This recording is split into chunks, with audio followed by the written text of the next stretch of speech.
Want to make a difference in geographic fields? Volunteer with the North Star of GIS and help build a racially just geography for a racially just world. Sign up now at northstarofgis.org/volunteer. Be Black. Be bold. Be innovative. Show the world equitable geo. We're coming together as a collective to celebrate people of African descent, the diaspora, and talking about geospatial equity and justice. You're listening to The North Star Gaze, a podcast with intimate stories from geoluminaries.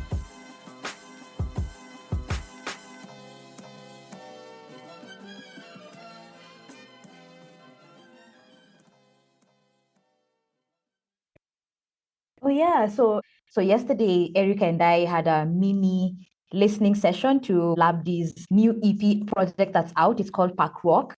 And so one of the key things I'm really curious to hear about and just know some of the things like her inspiration, where she draws that from, but also how she manages to fuse these traditional sounds, but also be able to modernize it. I think that's something that's really stood out for me, Erica, during our listening session. What did you think of the song I played for you yesterday? Oh my goodness.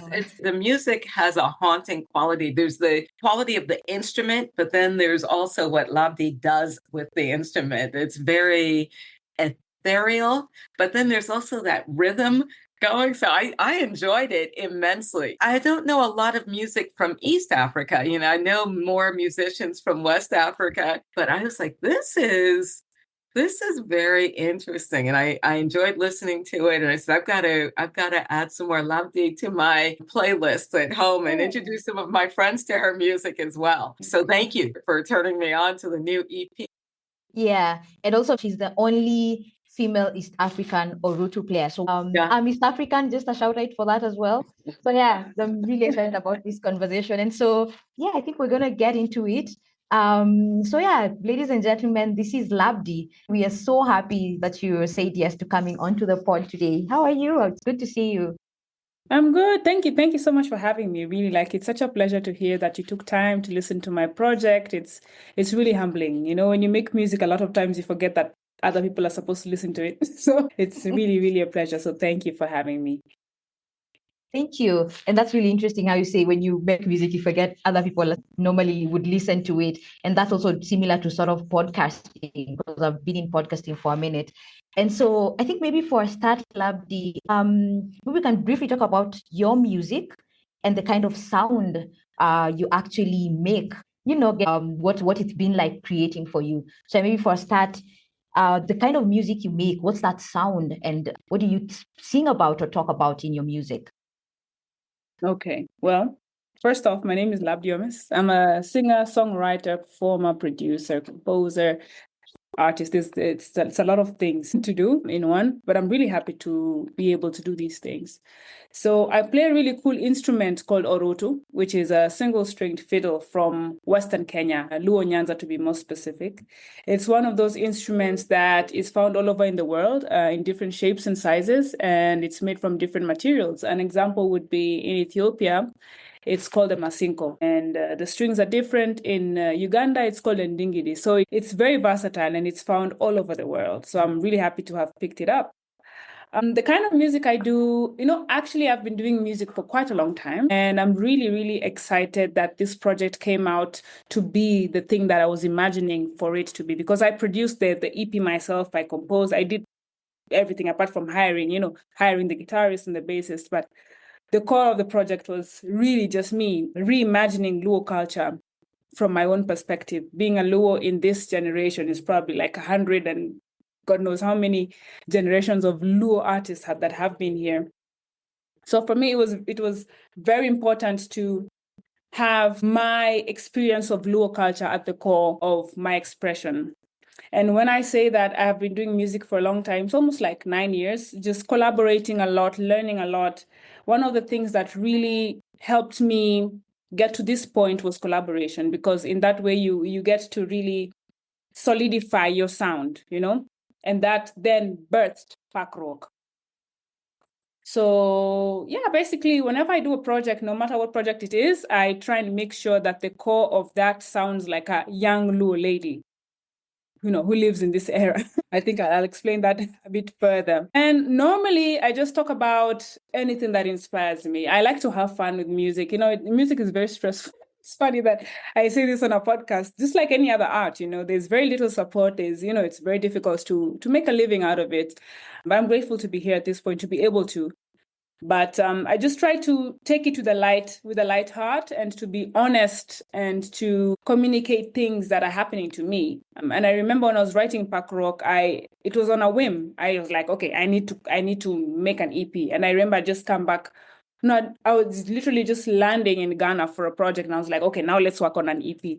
I didn't know where the EP was going to come from, but I knew that I needed to culminate all my emotions that I was feeling at that time. There was a lot of political strife in the country. There was a lot of heartbreak. I also had just left a really long relationship a couple of months before that. It really was inspired by the emotions that I was feeling in myself. And that's what I try to talk about. I love to talk about people. I love to talk about women. I love to talk about girls. I love to talk about anything. And I always make a joke that in our traditional cultures, music was very functional. It was very purposeful. So you wouldn't find someone singing about a flower or a jug like we can nowadays. But I think I like to take that route sometimes and make it just light and hearty. So yeah. That is very interesting. I also really love that. One of the key things that, especially one of the things you've talked about, is like reimagining the Luo culture. And now that I'm thinking of the EP and you talking about the Luo culture as a young girl, it's just like, oh my God, now I see where that comes from. It really resonates through the EP. And so congratulations on that fantastic piece of work.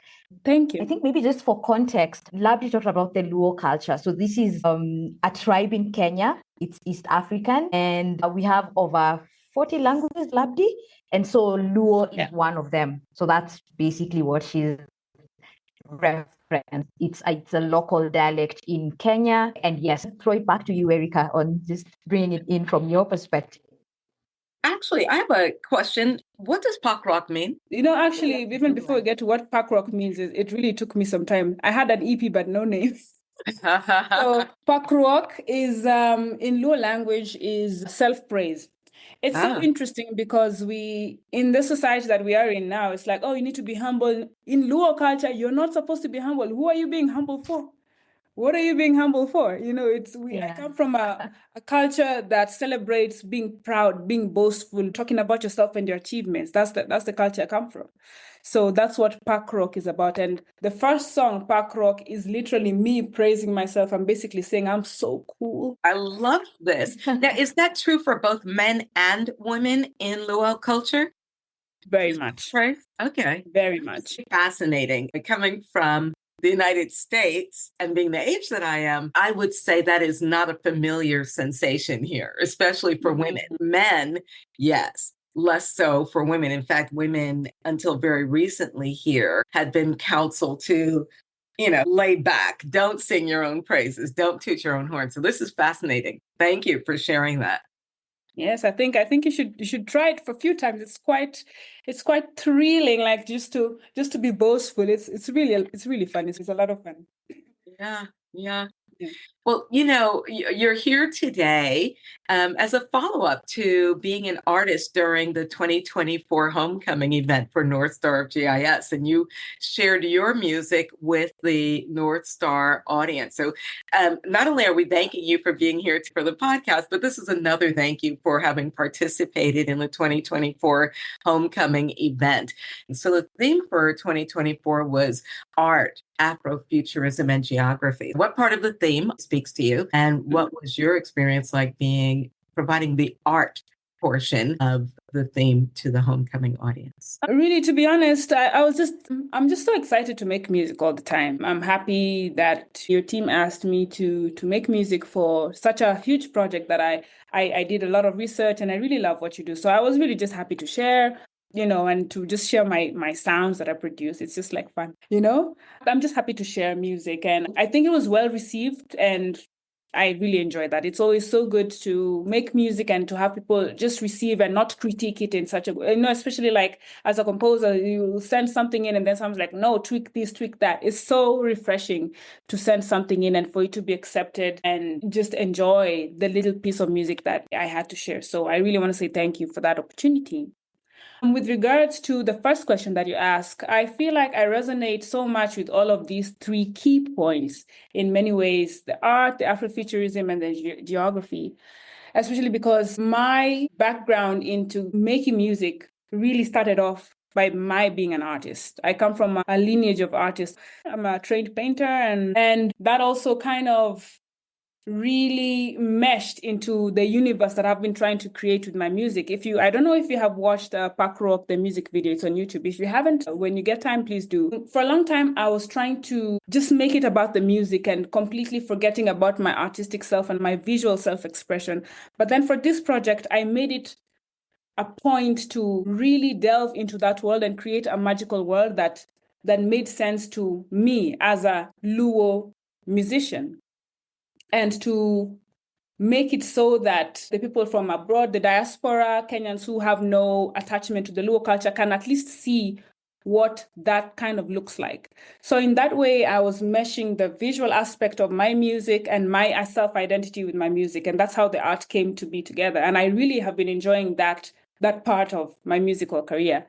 I'm just expressing both the visual and the musical part and bringing them together to create this universe that is familiar to me, that I'm sharing with people who have no idea what that would look like.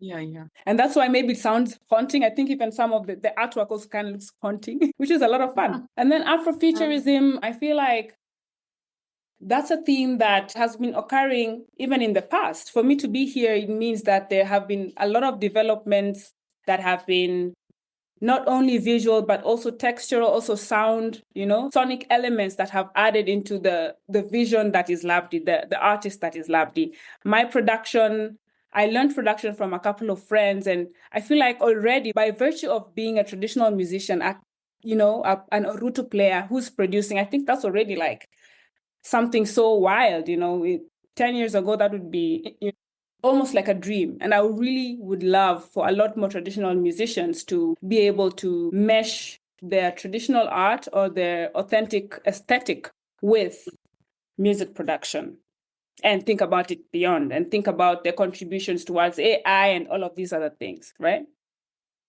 With regard to geography, the Luo cult people, the language that is Luo means to follow. We, the Luo, came from Sudan.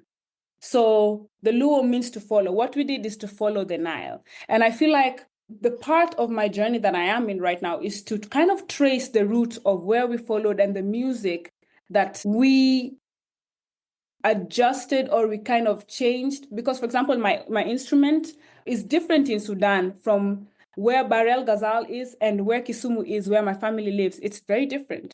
So all of these things really inform my musical expression. I don't know whether I've answered that correctly, but yeah, that's what I have to say about those three things.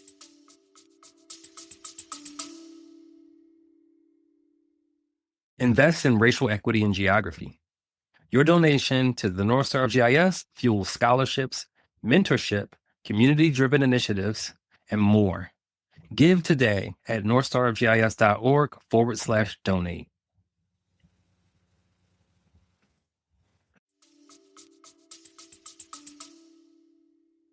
That's a very powerful way of looking at it, because I hadn't even thought about that. I have a two-part question. The initial bit where you talked about where you draw inspiration, and you talked about there was heartbreaks and there was political strife. And now the political strife, I think I got stuck at that point because I think where we are as a country and globally. And I think I want to get your thoughts on how you view your music when it comes to emerging societal issues and the role of an artist, right? Because I know I'm talking from the world of mapping. For me as a cartographer, when I create maps, one of the things I look at is what it speaks to and what is it able to outline better and not just being dots on a map. And so I'm curious about how you view yourself when it comes to society and the issues we are struggling with on a day-to-day. What does that mean to you with the Orutu and the instrument, and you as an artist in this world, right? In Kenya, in East Africa, in Africa, with what's happening and young people, what does that look like for you? How would you phrase that?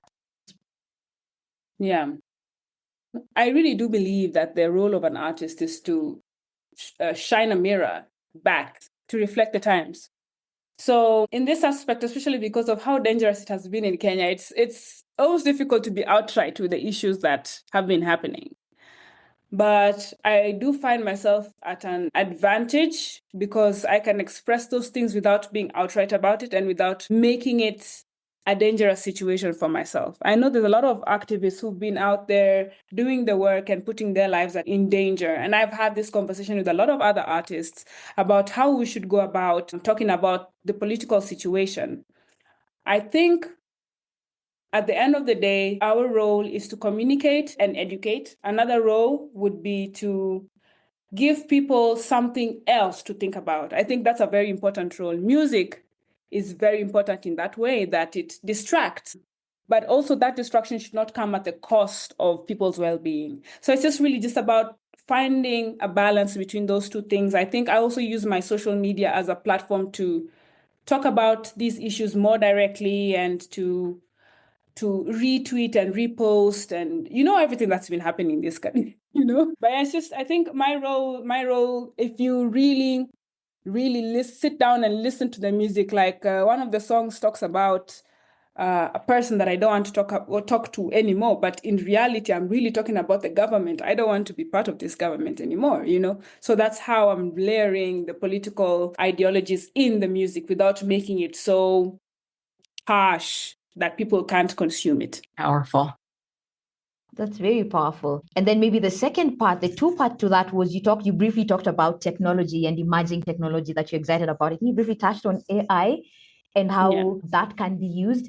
And so I'm curious are there other components of tech that you're really excited about and you also looking into fusing that into your music and into your art?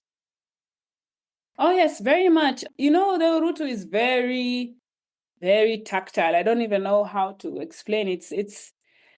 It's a very basic instrument. And what that does is it makes it difficult to travel with. It makes it difficult to share with people because one small thing can really destroy the whole thing. Like if it's in a very moist place, it can't play. There's countries where it's difficult to produce sound on the Orutu because the wire is made of a very specific kind of metal string. So if it contracts, it's like it's very difficult to work with. So one of the things that I'd love to do is to find ways or use technology to improve the instrument such that it's easier to sell, easier to buy, it's easier to handle, and it lasts longer. I don't know whether that means using different materials. Of course, that requires a lot of research, but I don't know whether that means using carbon fiber. What does that mean for the environment? And all of these things. These are discussions that I've been having with people and also asking myself what ways to better the instrument.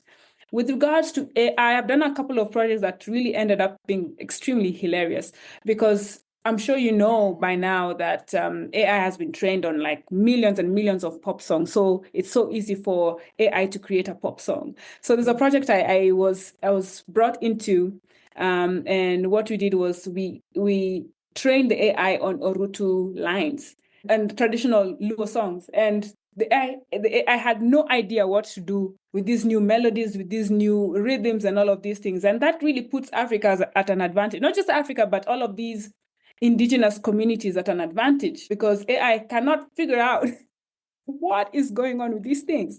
So the question is, do we want AI to figure that out or do we want to keep that to ourselves? These are all of these questions that I've been asking myself alongside other musicians who play similar instruments to me. So we're just trying to figure out where we want to sit. Do we safeguard our authentic music? Do we share it with the world? What does that mean? Does it mean we lose jobs? All of these questions that happened before tractors came in and you were like, So that's really where we're at.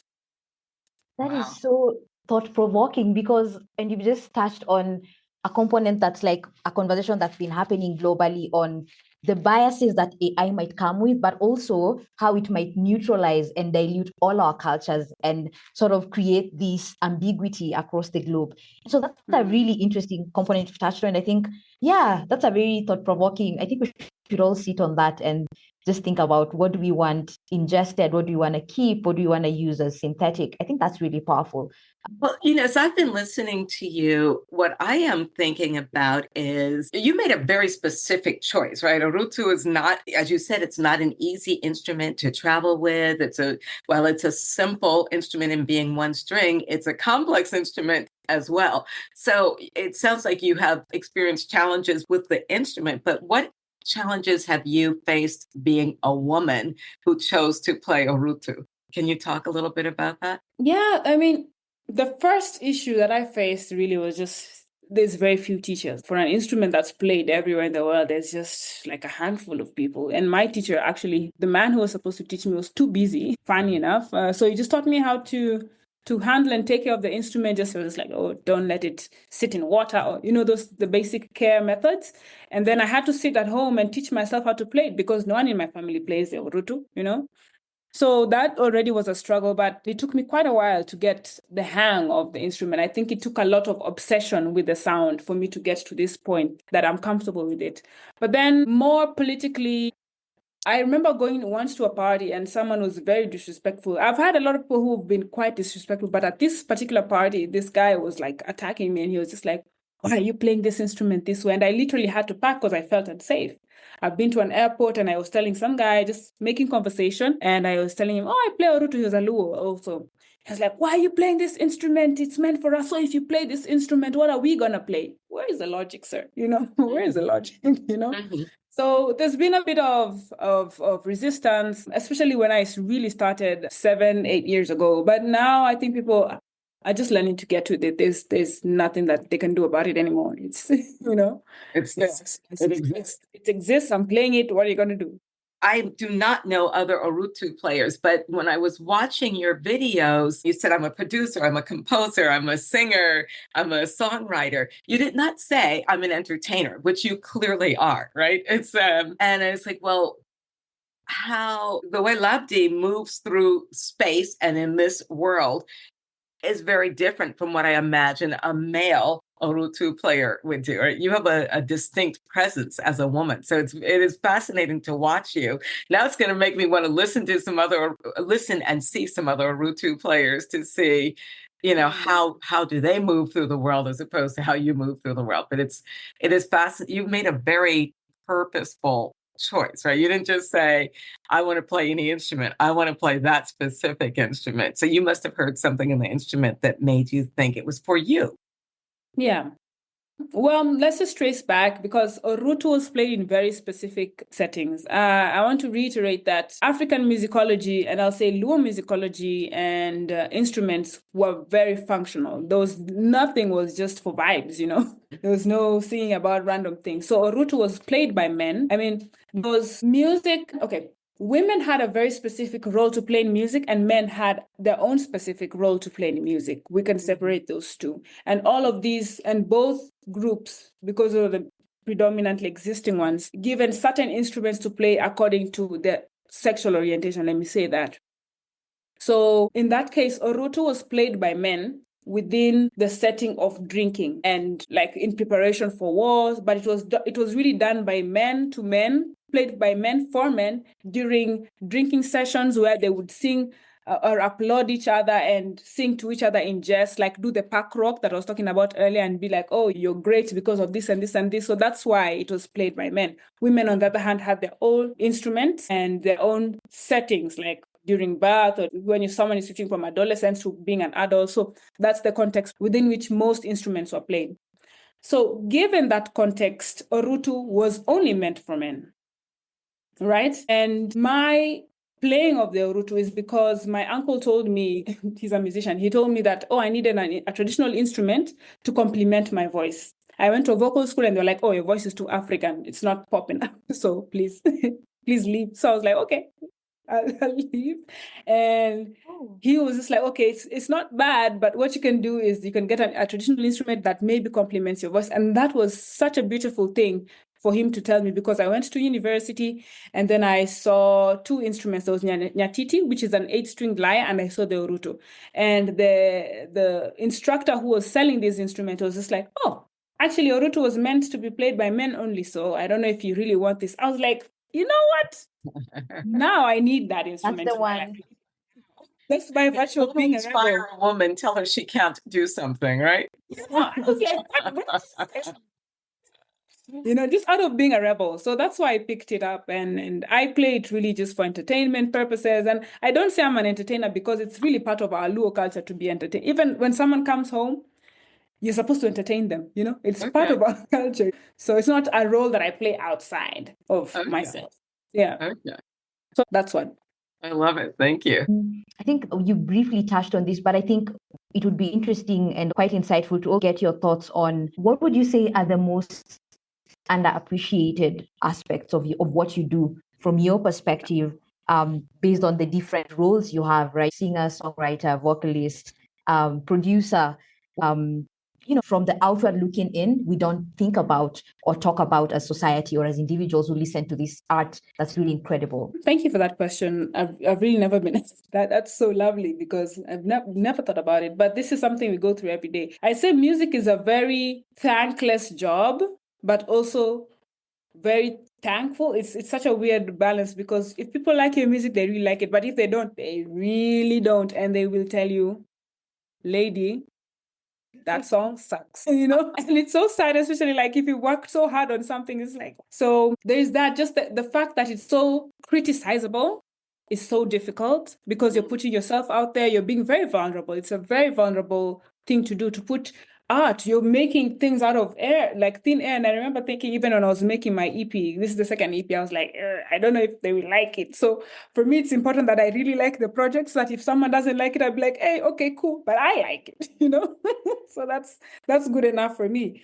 Another thing is, wow, there's very little money when it comes to, like, being an artist is, when they say starving artist, I never thought this was true, but that's the journey, I'm not saying that's my reality or a lot of artists' reality, but it's not like you don't get salary for music unless you're hired in a studio, and that means you're not doing your own music unless you're hired by a label. And labels are dying now because artists have realized that they can be really big from the comfort of their own homes. You don't need all of these corporations taking away 90% and giving you crumbs, right?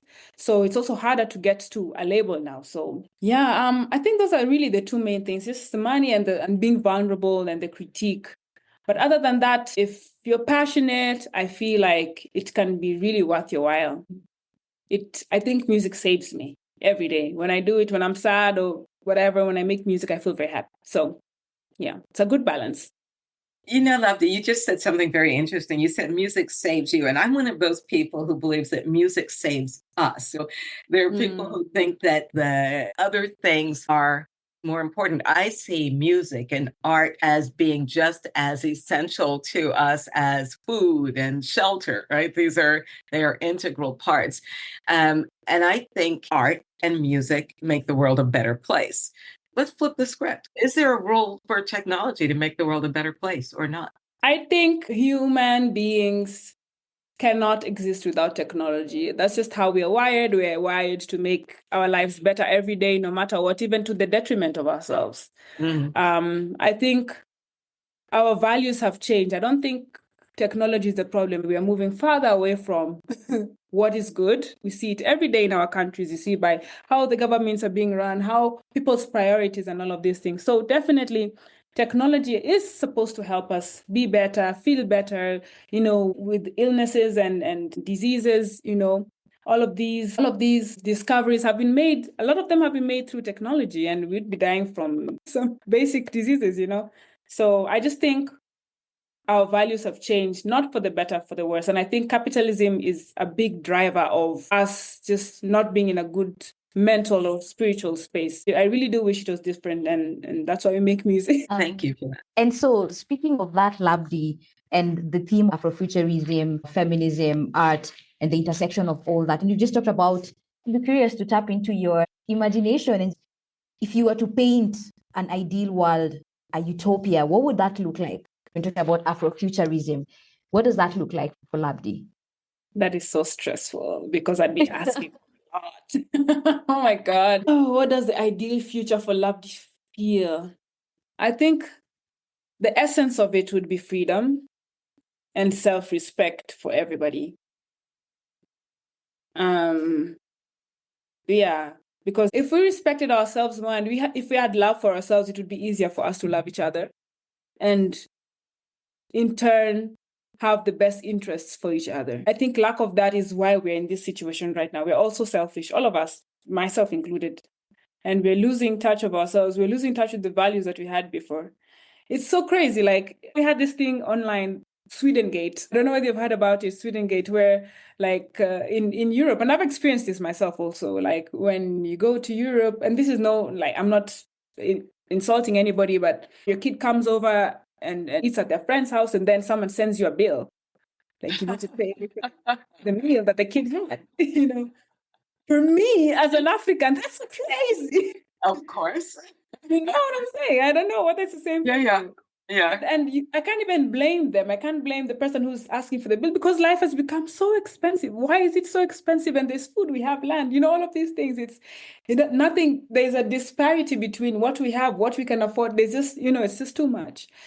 But I think, yeah, it's just about being free, letting everyone do what they want, you know, just letting people be, let people love who they want, let people do what they want, loving yourself and putting other people's interests at heart as well. And that's the core. And then everything else will bloom from there. I don't think it's possible to have a great life or a great Afrofuturistic world if we don't have the...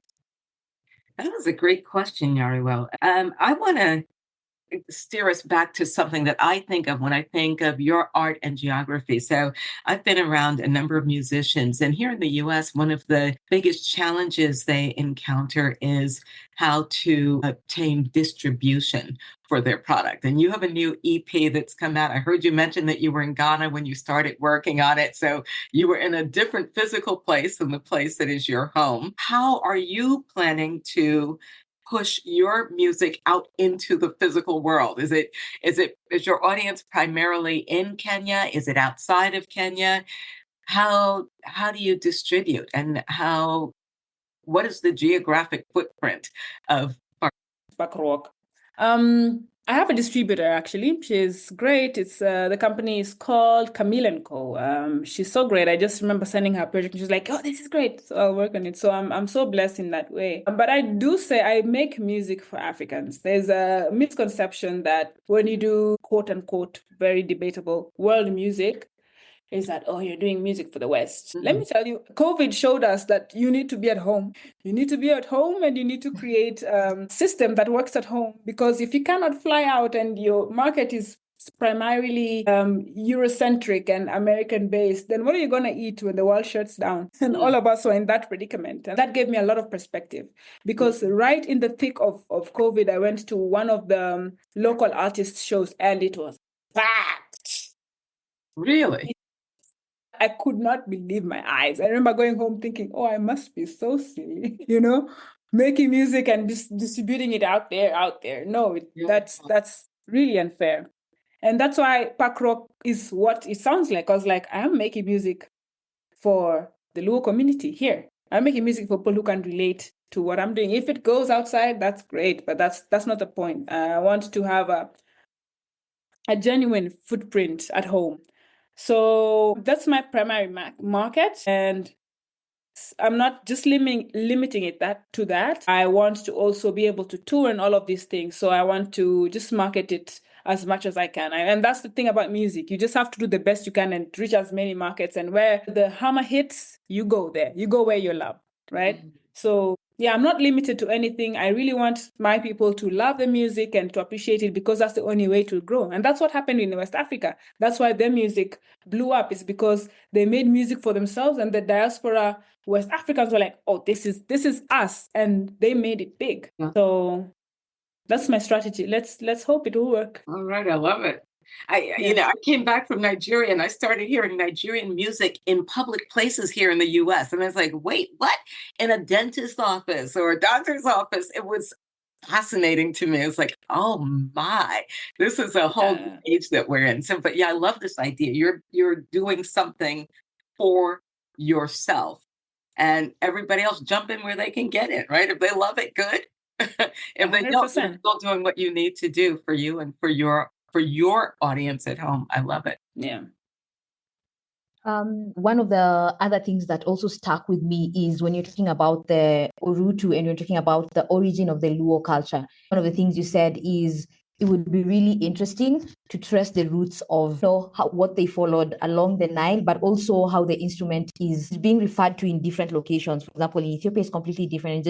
And so from a mapping nerd who loves creating maps, I'm curious on, is that something you would take up in just looking at how mapping can enable you understand how the Orutu has evolved over time, how different cultures are using it, following the Luo culture as well, how you've traveled and getting to Nyanza, Kenya, because I know that's also a big thing, right? I know for myself as well, there's a path we followed, and I would die to have someone map that out for me. And so I'm curious on where your thoughts on around mapping and sort of the literality of it, like us being able to just map where we are from and how we've moved and how your instrument has evolved.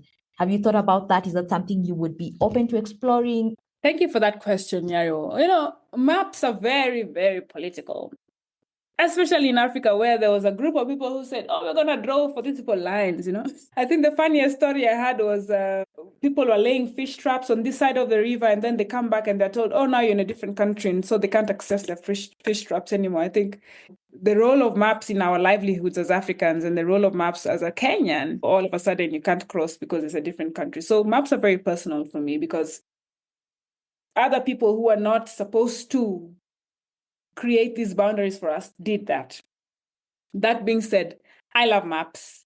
I'm not the biggest map nerd, but I live with a map nerd. So I know a lot about maps that I probably would never even have thought to know. And yes, very much, because this is something I really want to do. It's very passionate and it really aligns with my journey to find out where the instrument came from and where it is now, how it has evolved over the years. It's a project that I really want to take on, and I have to involve maps because which other way can I tell this story in a way that people can see? So yeah, maybe I'll be contacting you, Yario. Maybe, who knows? So yes, very much part of my journey, maps, yeah. That would be very dope. I think that's very exciting. And yes, please contact myself and Erica. We're happy to see how we can support to map out the Orutu and how it's evolved over time and the different cultures. I think we're coming to the end, Erica, and I'm wondering, what was 2024 like and what wasn't in your bingo card, Labdi? Oh my goodness, 2024 was wild. I don't know what your thoughts are on spirituality, but I'm really grateful to the universe and to God for coming this far. Like every year, it gets better and better, and I'm always still shocked. Like I can say, for example, last year I traveled so much so that my house was like a motel. Just come and change bags and change bags. I never would have thought to go to Asia for a project. I never would have thought to do a lot of the things. I went to One Beat. It's an exchange program that I had been applying for 9 years, and I finally got it in 2024. And at the same time, I got to be part of a project called AMMP. It's another exchange project that was in the US, and it was so amazing. It was just like wild. And to be able to release an EP that I self-produced, so wild, So that was not on my 2024 bingo cards, because when I started the year, I didn't have an EP. I had no idea I was going to do an EP, but at the end of the year, I did. So I'm really just so grateful for all the support, and I'm so excited for 2024. If anything, that has shown me that I just need to relax and let the universe do its thing. Yeah, just the journey. Yeah.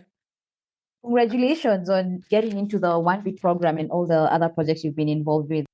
I think, that's such a huge milestone. And so I'm happy for you. I always like to say I like fangirling. I'm always on your page, just fangirling and pushing you on. And so we're cheering you on, and congratulations on what you've been doing with art and music and talking about all these different things happening in society. So is this the time where we should give some paku? Is that right? Give some appreciation? If you enjoyed this episode and want to learn more about North Star of GIS, check us out on Facebook, Instagram, and YouTube at GIS North Star. We want to thank our sponsors of the 2024 Homecoming event, our institutional partner Regrid, and our sponsors New Light Technology, Afrotech, and Black at Work. We'd like to thank our keynotes, Tara Roberts, Linda Harris, Dr. Paulette Hines-Brown, and Vernice Miller-Travis. We'd like to thank Howard University and the staff at the Interdisciplinary Building and Photography by Imagery by Chioma. We also want to thank our guests for trusting us with their stories. Tara, Linda, Paulette, Christian, Abraham, Jason, Vernice, Stella, B.E., Karen, Nikki, George, Frank, Labdi, Toussaint, Victoria, and the HBCU Environmental Justice Technical Team. And finally, thank you to the North Star team and our wonderful volunteers. We are your hosts of the season 2 of the North Star Gays podcast, which is based on the 2024 Homecoming Conference event. Thanks for listening to the North Star Gaze, intimate stories from geo luminaries. If you're inspired to advance racial justice in geo fields, please share this podcast with other listeners in your community. The intro and outro are produced by Organized Sound Productions with original music created by Kid Bodega. The North Star Gaze is produced in large part by donations and sponsorship. To learn more about North Star of GIS, check us out at northstarofgis.org and on Facebook or Instagram at GIS North Star.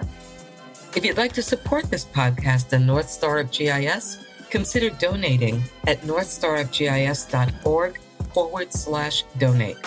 Or to sponsor this podcast, email podcast@northstarofgis.org. You've been listening to the North Star Gaze.